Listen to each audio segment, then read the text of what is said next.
നിങ്ങളേതാണെന്ന് പറയാം കേട്ടോ. സ്വന്തം മാതാപിതാക്കളെയും വേണ്ടപ്പെട്ടവരെയും സ്നേഹിക്കാതെ മറ്റുള്ളവർക്ക് സ്നേഹം കൊടുത്തിട്ട് നമുക്ക് വല്ല നന്മ കിട്ടുമോ?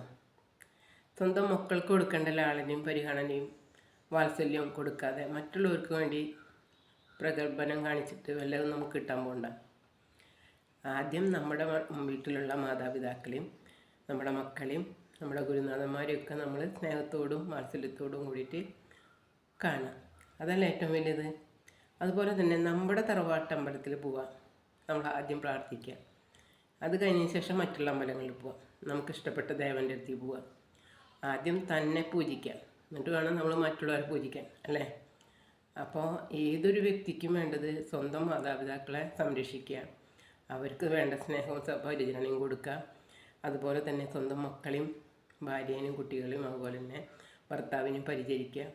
അവർക്ക് വേണ്ട സമയത്ത് അവർക്ക് വേണ്ടത് ചെയ്തു കൊടുക്കാം.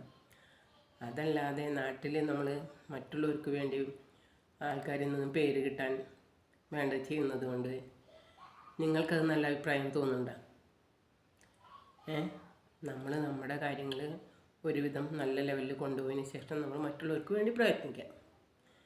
വീട്ടിൽ കഷ്ടപ്പാടും സ്നേഹവും വാത്സല്യമൊന്നും കൊടുക്കാണ്ട് പുറമെ നമ്മൾ കാണിച്ചുകൊണ്ട് എന്ത് കിട്ടാൻ പോകുന്നത്? അത് ശരിയാണോ തെറ്റാണോ? നിങ്ങൾ നിങ്ങളുടെ അഭിപ്രായങ്ങൾ പറയട്ടോ. ഹരേ കൃഷ്ണ.